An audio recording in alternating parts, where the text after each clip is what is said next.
ॐ ॐ सहना भवतु सहनौ भुनक्तु सह वीर्यं करवावहै तेजस्विनावधीतमस्तु मा विद्विषावहै। ॐ शान्ति शान्ति शान्तिः। ॐ भद्रं कर्णेभिः शृणुयाम देवाः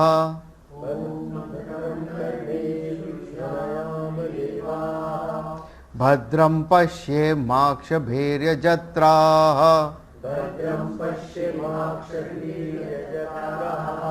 स्थिरैरङ्गैस्तुष्टुवागुंसस्तनूभिः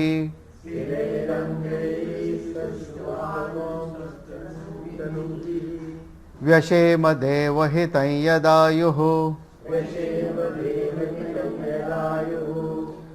स्वस्ति न इन्द्रो वृद्धश्रवाः स्वस्ति नः पूषा विश्ववेदाः स्वस्ति नस्तार्क्ष्यो अरिष्टनेमिः स्वस्ति नो बृहस्पतिर्दधातु ॐ शान्ति शान्ति शान्तिः।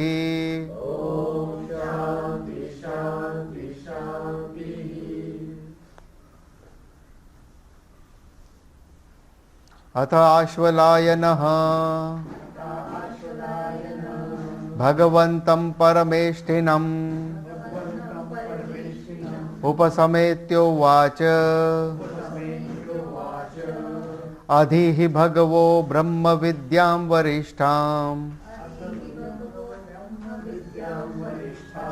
सदा सद्भिः सेव्यमानां निगूढां यया चिरात् सर्वपापं व्यपोह्य परात् परं पुरुषं याति विद्वान् तस्मै सहोवाच पितामहश्च श्रद्धा भक्ति ध्यान योगादवेहि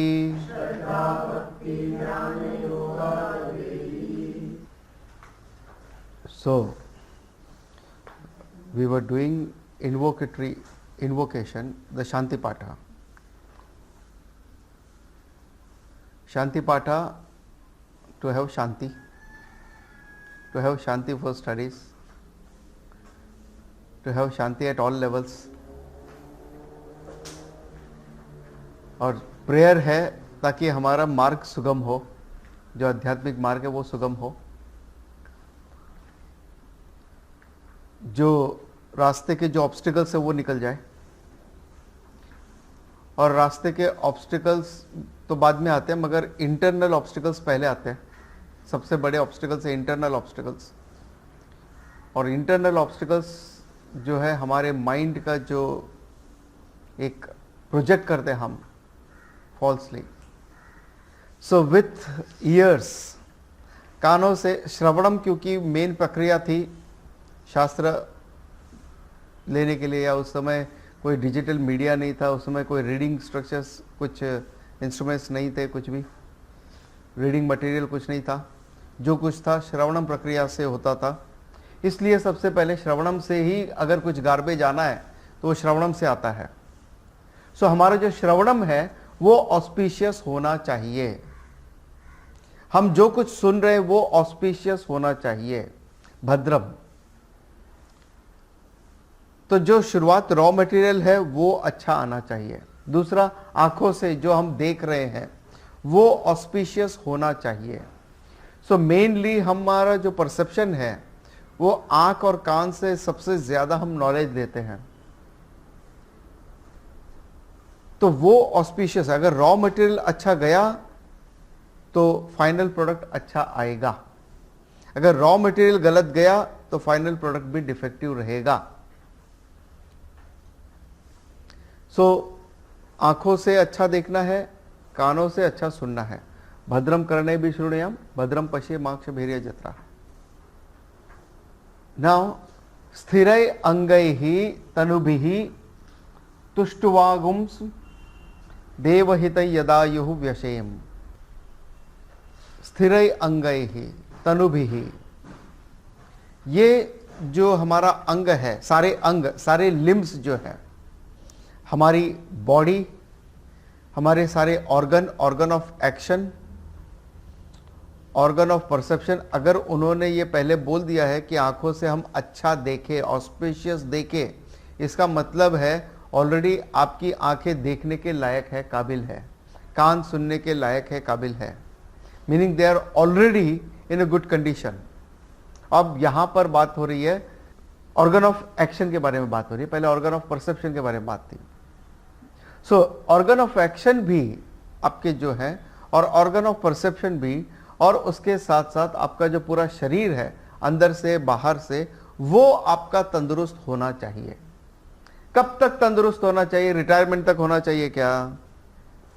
उसके बाद नहीं। In some other place it is also mention 100 साल तक, जब तक ये शरीर है तब तक ये मेरे जो लिम्स हैं, ये मेरा शरीर है, ये मेरे सारे ऑर्गन्स है, फर्स्ट क्लास चलने चाहिए। जब हम लोग एक बार दिल्ली गए थे तो एक 10-11 जन हम एक जगह पर रुके थे वहां पर, और वहां का जो कुक था वो हर चीज में घी बहुत डालता था, और हमारे साथ में कुछ फॉरेनर्स, वो तो हेल्थ कॉन्शियस, कुछ तमिलियंस भी थे, वो वहाँ जाके उनके साथ रह के ज़्यादा हेल्थ कॉन्शियस हो गए थे। तो उसको बोले, भैया इतना घी क्यों डालते हो यार? बोले घी के डबल फायदे हैं, जब तक जिएगा चलेगा अच्छा, मरने के बाद जलेगा अच्छा।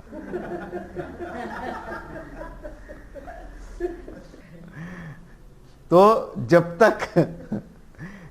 तक आपका शरीर है, जी रहे हो, अच्छा चलना चाहिए, चलते चलते। ऐसा नहीं है कि अच्छा चलो चलते चलते चलो थोड़ा कम आयु में निकाल दो भगवान, ऐसा नहीं है। मगर अपने शरीर को इतना तंदुरुस्त रखना है, इतना फिट रखना है कि वो जो थॉट आता है ना ओल्ड एज, वो नहीं आना चाहिए। आप तो यंग हो।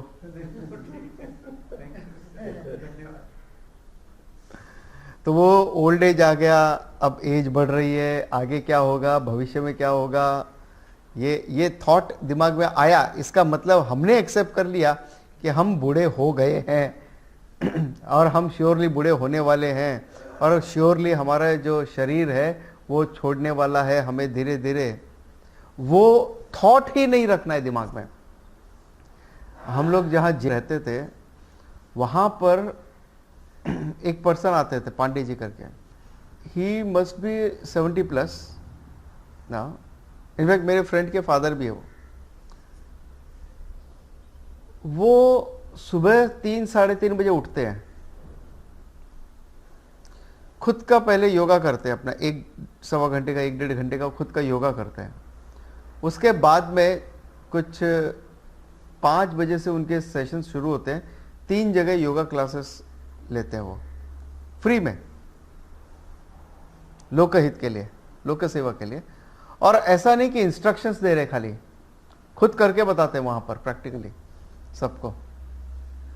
उसके बाद पार्क में आते हैं, पार्क छोटा सा ही है, जैसे मान लो अपने यहाँ का पार्क है, उसके बाउंड्री में अगर आपको चक्कर लगाना है, उतने ज़्यादा नहीं, 200-300 राउंड लगाते, 200 राउंड लगाते रोज। वो यहाँ का जो पार्क है उसके बाउंड्री पे करीब 200 राउंड। और उनकी वॉकिंग की स्पीड जो है उसको एक यंग बंदा भी बीट नहीं कर सकता है, इतना फास्ट ब्रिस्क वॉकिंग है। और बोले वो 60 साल के बाद में उन्होंने योगा सीखा और सिखाना शुरू किया। उसके बाद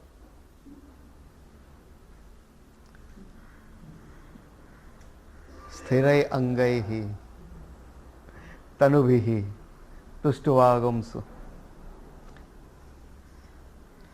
जब तक ये शरीर है तब तक ये लिम्स हमारे परफेक्टली काम करते रहने चाहिए।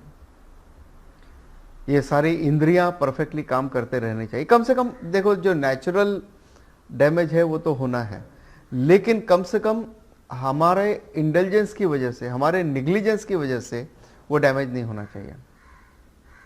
स्वामी चिन्मयानंद जी कहते हैं दो चीजें, या तो निग्लिजेंस या इंटेलिजेंस, जिसकी वजह से सब सत्यानाश होता है। या तो आप ओवर एक्टिव होते हो, आप इंडल्ज करते हो एक्शन में, ओवर एक्टिव होते हो। इसका मतलब ये नहीं है कल से भाई ओवर एक्टिव नहीं होना है मुझे, मैं घर का कोई काम नहीं करूंगा, ओवर एक्टिव नहीं होना है अभी। सो या तो हम ओवर कुछ करते हैं इसलिए प्रॉब्लम होता है वेयर एंड टेयर, या हम नहीं करते हैं इसलिए वेयर एंड टेयर होता है, या हम उसको निग्लेक्ट करते हैं टोटली। अगर आपको फिजिकल स्ट्रेंथ को डेवलप करना है तो आप कैसे करोगे? उसको जितना यूज करोगे तो ही उसका डेवलपमेंट होगा। आप बुद्धि को उपयोग करोगे तो बुद्धि स्ट्रांग होगी।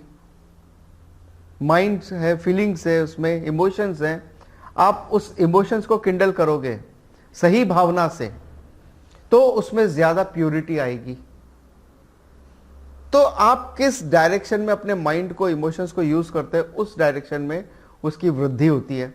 अगर इम्प्योरिटी में अगर आप अपने माइंड को ट्रेन करते हो तो इम्प्योरिटी वाइज आपका माइंड ट्रेन होता है, उसमें बढ़ता है, वो उसकी वृद्धि होती है।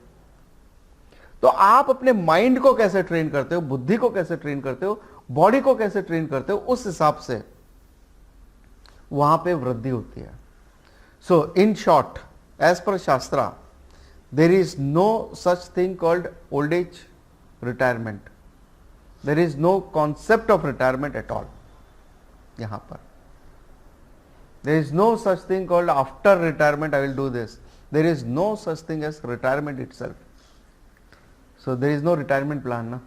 हमारे हिंदुस्तान में तो लादा गया है रिटायरमेंट प्लान। इनफैक्ट जो साधु है, जो साधु सन्यासी है, उनके लिए तो इतना है कि वो 3 दिन से ज्यादा एक जगह पे रुक नहीं सकते। मतलब they have to move constantly. कहीं पे जाते हो 3 दिन से ज्यादा, मैक्सिमम 3 डेज, उससे ज्यादा रुकना नहीं है वहां पे। फिर कुछ लोगों का ये नियम है कि भिक्षा लेनी है 5 घर से लेंगे। एक घर से पूरी भिक्षा मिल गए तो वापस नहीं, 5 घर कम से कम करना है। तो आलस नहीं है कि एक जन दे दिया तो उस पर डिपेंडेंट हो गए एक ही पे, कल को देना बंद कर दिया तो। लेकिन और अपना मूवमेंट है वो चलते रहना चाहिए,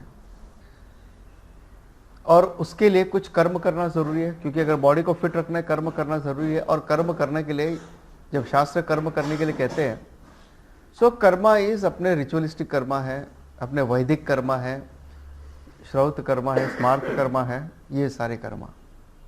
तो श्रौत कर्मा, स्मार्त कर्मा, वैदिक कर्मा।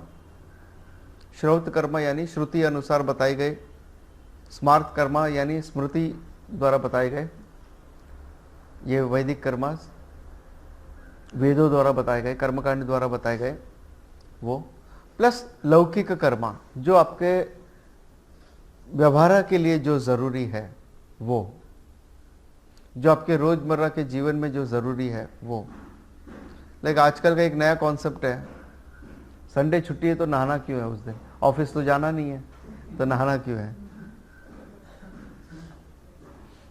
या जब मर्जी नहा लेंगे, नहीं नहाए तो भी चलता है, संडे है घर पे है क्या फर्क पड़ता है, संडे है उठे नहीं उठे क्या फर्क पड़ता है। दिस इज नित्य नैमित्तिक कर्मा, जो बेसिक, यह तो मेंशन ही नहीं है इसके बारे में तो शास्त्र में कि रोज नहाना है यार, वो तो मेंशन ही नहीं है, which is understood, it should be, मतलब वो नहीं हो सकता है तो कॉन्सेप्ट में आया ही नहीं है अभी तक तो, संडे ही नहीं मेंशन है।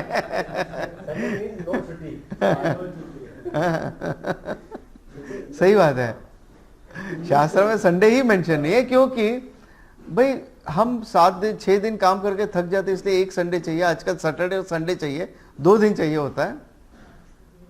आप थकते क्यों हो? शास्त्र कहता है आप थकते कैसे हो? क्योंकि स्वामी रामतीर्थ कहते हैं intense work is rest, intense work is rest. Problem जो थकान की है वो आपके काम से आपको थकान नहीं होती है, लेकिन आपके कर्तृत्व भाव से आपको पहले ही थकान हो जाती है। ओ माय गॉड, ये एज में इतना करना पड़ेगा मुझे। अच्छा, अपने लिए करना है वहां पे तो है ही है थोड़ा सा, लेकिन अगर थोड़ा सा किसी और के लिए करना है तो इतना काम करना है हम। सो दैट कर्तृत्व भावा मेक्स यू टायर्ड। सो हम अपने कर्मों से उन देवी देवताओं को प्रसन्न करें, और हमारे सारे लिम्स के अनुसार अलग अलग देवी देवता है। आंखों के लिए अलग है, कान के लिए अलग है, नाक के लिए अलग है। तो अभी सोचो हर एक डिपार्टमेंट को जाके अपील करनी होगी, भाई कान को संभालना, नाक को संभालना, आंखों को संभालना, सारे देह को संभालना। सब देवी देवता को अगर अपील करनी है आपको, तो ऑब्वियसली उतना रिचुअलिस्टिक टाइम तो जाएगा ही आपका थोड़ा सा, या उतना एक प्रेयर में, आजकल शॉर्टकट में प्रेयर है तो भी टाइम तो जाएगा ही। So we should pray for that, we should ask for it. और जब हम मांग रहे हैं ये चीज, प्रे कर रहे हैं, तो इसका ये मतलब नहीं कि भगवान कर देंगे। आत्मकृपा इज नेसेसरी ना, प्रयत्नम, हमारा अपना प्रयत्न जरूरी है। वृद्ध श्रवाह इंद्र नह स्वस्ति दधातु, नह टू अस। सो मे इंद्रा, इंद्रा किसे नहीं चाहिए, इंद्र का साम्राज्य, जो फेमस लॉर्ड देवता इंद्र। इंद्र, आप लौकिक सुख किससे भोगते हैं? इंद्रियों से, 5 इंद्रियों से। उनके लॉर्ड कौन? Indra. In short, in one go में आपको अगर स्वर्ग, हेवन यानी क्या है? Temporary enjoyment. हेवन यानी स्वर्ग यानी टेम्पररी इंजॉयमेंट, और वो टेम्पररी इंजॉयमेंट आपको कहां से मिलता है? अपनी इंद्रियों से। तो ये इंद्रियां जो है ये हमेशा अच्छे से काम करती रहे अपना। विश्ववेदाः पूषा नः स्वस्ति दधातु। पूषा सूर्य देवता। विश्ववेदाः, विश्ववेदाः ऑल नोइंग, सर्वज्ञ। विश्ववेदाः पूषा नः स्वस्ति दधातु। स्वस्ति दधातु, we are borrowing, carry forward here, brought forward. में सूर्य देवता, हमारे सूर्य देवता हमारा भला करे। सूर्य देवता के बिना तो ऊर्जा ही नहीं है, पूरा बेस ही वही है सूर्य देवता, कि आप सूर्य देवता के पास जाते ही नहीं हो, आपको विटामिन डी कहाँ से मिलेगा भाई? और जब विटामिन डी नहीं मिलेगा तो फिर लाइफ कैसे चलेगी? ये सारी प्रॉब्लम तो आनी आनी है। तो विटामिन डी वो कहाँ से मिलेगा आपको? ओरिजिनल सोर्स सूर्य देवता। भगवान कहते हैं हम है ना यहाँ पर, अब बाहर तो निकलो, हमारे आने से पहले आप तो आओ बाहर थोड़ा सा। तार्क्ष अरिष्ट नेमि ही नह स्वस्ति दधातु। तार्क्ष यानी गरुड़, गरुड़ देवता। गरुड़ देवता जो ऊंची उड़ान भरते हैं, लंबी दूरी की ऊंची उड़ान भरते हैं, लंबी उड़ान भरते हैं। उड़ान क्यों? क्योंकि अब हमें जो शास्त्र की उड़ान भरनी है, इस उड़ान भरने में ये अनऑब्स्ट्रक्टेड, बिना किसी रुकावट के ये उड़ान बढ़ती जाए, चलती जाए। और ये शॉर्ट टर्म नहीं है, यहाँ से उड़े रुक गए, फिर उड़े फिर रुक गए, पिजन्स की तरह या कौवे की तरह, ऐसा नहीं है। लंबी उड़ान, लॉन्ग डिस्टेंस, सीधा यहाँ से उड़े तो नॉन स्टॉप दिल्ली, वैसे उड़ान।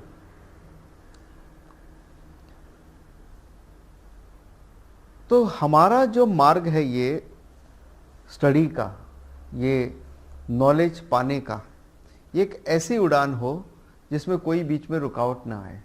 क्योंकि रुकावटें कब आएंगे? सरफेस लेवल पे रुकावटें हैं।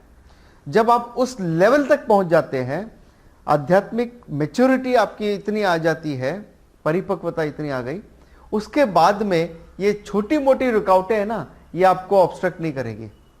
आज क्या ऑब्स्ट्रक्ट कर रहा है? हमारा ईगो है, हमारा हेल्थ है, वेल्थ है, हमारे ईगो है, अहंकार है, कर्तृत्व है, ये सब बड़े ऑब्स्टिकल्स हैं। लेकिन इन सब से जब आप ऊपर उठ जाते हो, अधर्म से ऊपर उठ जाते, केवल धर्म है, धार्मिक लाइफ आप जीते हो पूरी तरह से, जब आप पूरी तरह से धार्मिक लाइफ जीते हैं तो ऑटोमेटिकली आपके दुरितास वहीं कम हो जाते हैं।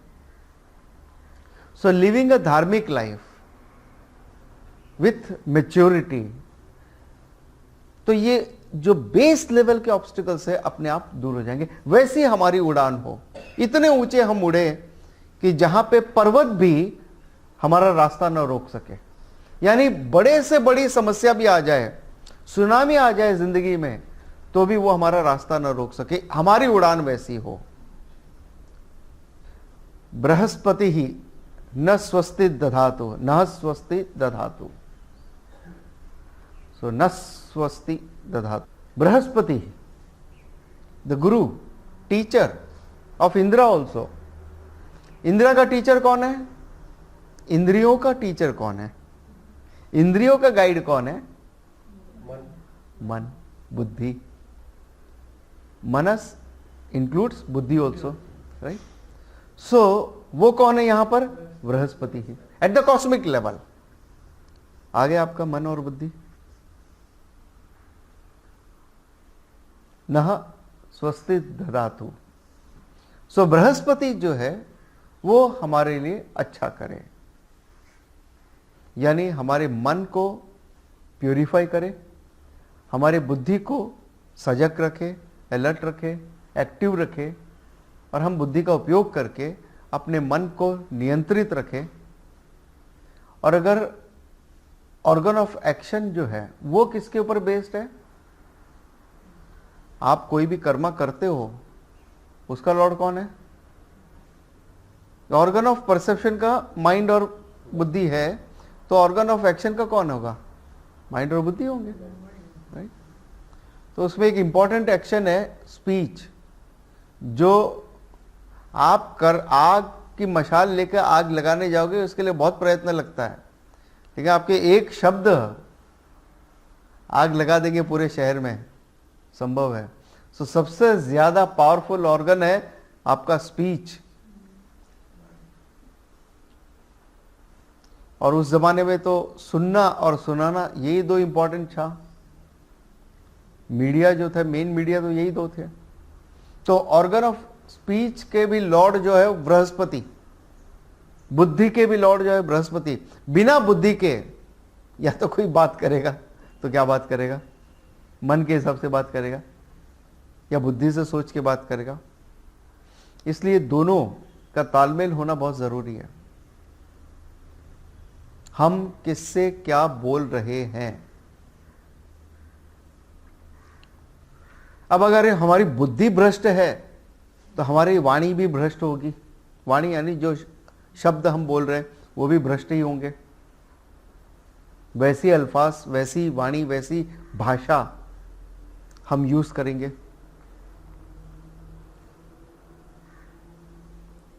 कुछ लोग हैं बिना गाली के बात ही नहीं कर सकते,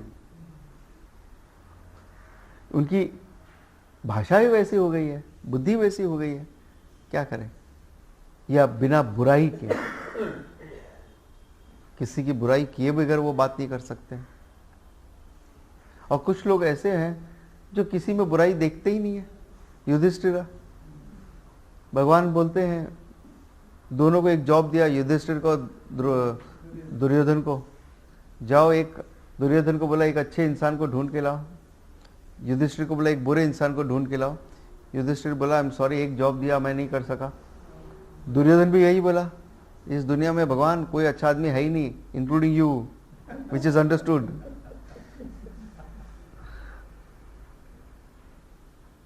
एक ही जगत है, परसेप्शन अलग अलग है, तो ये डिपेंड करता है कि आपकी बुद्धि कैसी है, उस हिसाब से आपका परसेप्शन है, उस हिसाब से आपकी वाणी भी है, एक्शन भी वैसे होंगे फिर आपके।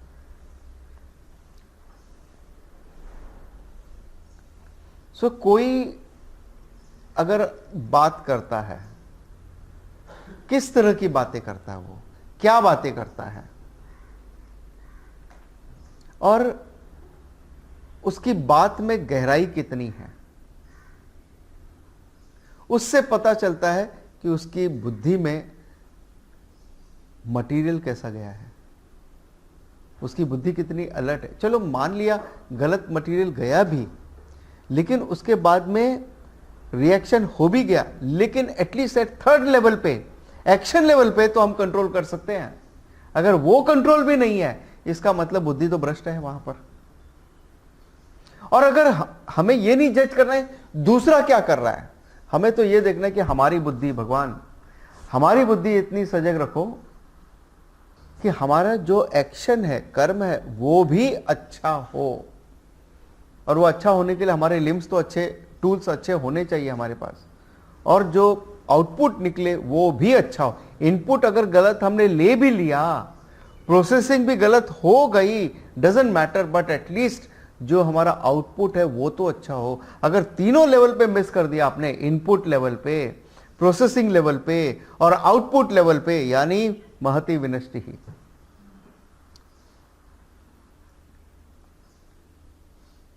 स्पीच इज कैन बी, देखो ये जो है ये भी स्पीच है, और जो आग लगाने का काम कर रहे हैं, अब दिल्ली में आग लग गई, यहां वहां आग लग गई, हजारों लोगों को आग लगाने का काम 2-4 लोग करते हैं। इतने जिहादीस तैयार हो गए हैं। कुछ चंद लोग हैं जो अपनी बातों से ये जिहाद कर रहे हैं, या जिहाद यानी नेगेटिवली जिहाद जो कर रहे हैं, वो इन नेगेटिव सेंस जो कर रहे हैं केवल स्पीच से। मे बी आप पूरी की पूरी दुनिया में आग लगा दो या 4 लोगों के दिमाग में आग लगा दो, ये आपका स्पीच का पावर है। इसलिए कहते हैं ना fiery speech, speech is connected with fire. Speech की क्वालिटी क्या है उसमें, वो डिपेंड करता है आपकी बुद्धि कैसी है। बुद्धि का आउटपुट जो है स्पीच के थ्रू आता है। बृहस्पति का हमें आशीर्वाद मिले। हे बृहस्पति, आप हमारे बुद्धि को सजग रखें, अलर्ट रखें, तेज रखें। मनस और बुद्धि दोनों आगे समझ लो। बट अगर बुद्धि कंट्रोल, बुद्धि is more strong actually, Guru is mainly for बुद्धि which controls the mind and mind controls the senses finally। जब हम स्पीच की बात करते हैं तो दोनों बात आते हैं, हम क्या बोल रहे हैं और सामने वाले ने जो बोला उसके भावार्थ को समझना, शब्दार्थ को नहीं, उसके भावार्थ को समझना, ये दोनों बातें आ जाती हैं। और अगर हम उसके शब्दार्थ को समझ सकते हैं, भावार्थ को समझ सकते हैं, और हमारी ये रिस्पॉन्सिबिलिटी है कि हमारी बात का सामने वाला कोई गलत मतलब ना निकाल सके। जो एक्सपर्ट है उसकी बात नहीं कर रहे हम, जो मैनिपुलेटिव उनकी बात नहीं करते, लेकिन हमारी बात का कोई सामने वाला मिसअंडरस्टूड ना करे, कोई मिसअंडरस्टैंडिंग ना हो, तो कम्युनिकेशन गैप नहीं होना चाहिए, कम्युनिकेशन एकदम क्लियर होना चाहिए। वो कब क्लियर होगा, आपकी बुद्धि अगर क्लियर है तो, वरना हम वेगली बोल दे, अच्छा ये कर लो, क्या करना, कैसे करना, ये क्लियर होना चाहिए। आपके कम्युनिकेशन में क्लियर इंस्ट्रक्शंस होना चाहिए। आप ये नहीं कह सकते I didn't mean that, that means I was not clear enough to mention that. Then ओम शांति शांति शांति ही, 3 times शांति। शांति, पीस, शांति, 3 अलग अलग लेवल के लिए। एक आध्यात्मिक लेवल है, दूसरा अधिभौतिक का लेवल है, तीसरा अधिदैविक का लेवल है। पहला शांति लाउड है, loud for the whole cosmos. अधिदैविका यानी द होल कॉस्मोस, कि यहां कोई सुनामी ना आए, अर्थक्वेक ना आए, ज्वालामुखी ना फटे, तेज बारिश थंडरिंग ऐसा ना हो जो हमें डिस्टर्ब कर सके। शांति। सेकंड शांति मध्यमा, इन्वायरमेंटल से यहां पर अशांति ना हो, और अगर हो, ऐसा नहीं कि आपके शांति बोलने से सब शांत हो जाएगा, बट आपका मन उससे शांत हो जाएगा।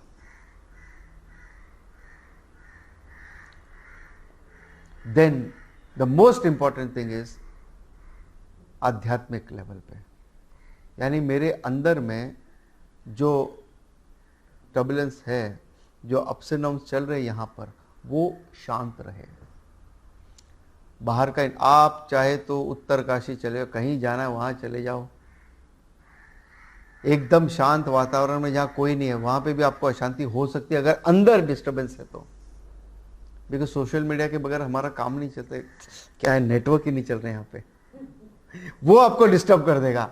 अर्जेंट बात करना था, अर्जेंट एक बात याद आ गई थी, मैं आया था 10 दिन एकांतवास के लिए, अर्जेंट बात करनी थी, मगर ये फोन ही नहीं लग रहा, क्या करें। अब गए उस जगह पे जहाँ पे कोई आदमी नहीं मिलता है।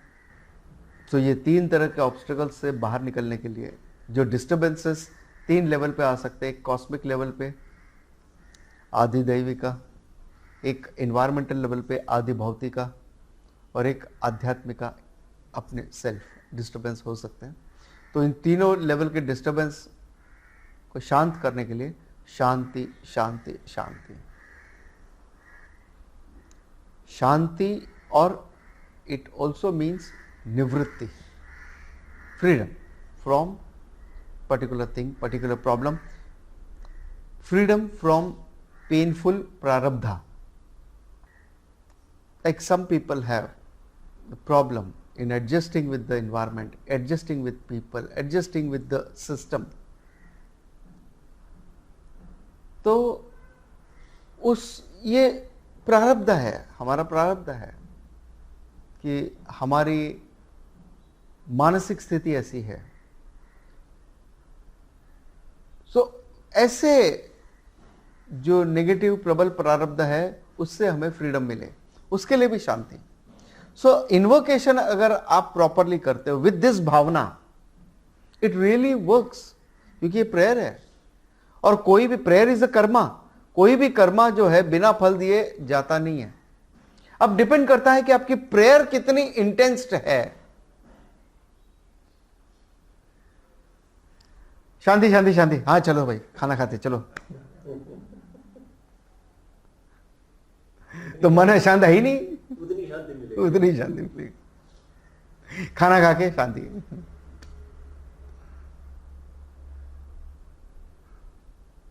It may be nature's call also can disturb you, प्रबल प्रारब्धा पॉसिबल है, क्लास के उठ के बीच में जाना पड़ेगा, कांट हेल्प इट, बट वो सारे ऑब्स्टिकल्स ना आए। बट मेनली कुछ ऐसे प्रारब्ध हमारे रहते हैं, कुछ लोगों के ये भी प्रारब्ध रहते हैं, जैसी क्लास शुरू हुई जेन्युइनली अटेंड करना चाहते हैं क्लास, जेन्युइनली, मगर नींद आ जाती है, कांट हेल्प इट। वो कशाय, वो ऑब्स्टिकल्स है आपके, which need to be rectified, which need to be resolve. और वो प्रारब्ध में आपके, आप मतलब हेल्पलेसली यू नो कि नहीं, मुंह धो लिया, सब कर लिया, चाय पी ली, कॉफी पी लिया, जो पीना कर लिया, सब हो गया, उसके बावजूद जैसे ही सेशन शुरू हुआ, दैट इज प्रारब्ध, ऑब्स्टिकल्स है वो, दुरिता से वो, which need to be resolve. और वो उसके लिए प्रेयर है, ऐसे सब चीजों के लिए प्रेयर है।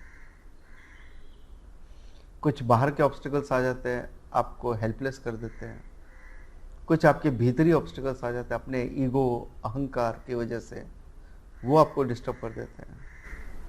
It can be other way also. वहाँ घर में तो सो नहीं पाता, क्लास में सो जाता है। तो वेदांता को कुछ तो फायदा है। So any prayer is shanti karma. Actually prayer is a karma and it is a shanti karma. Mantra 1. अथ आश्वलायनः भगवन्तं परमेष्ठिनम् उपसमेत्योवाच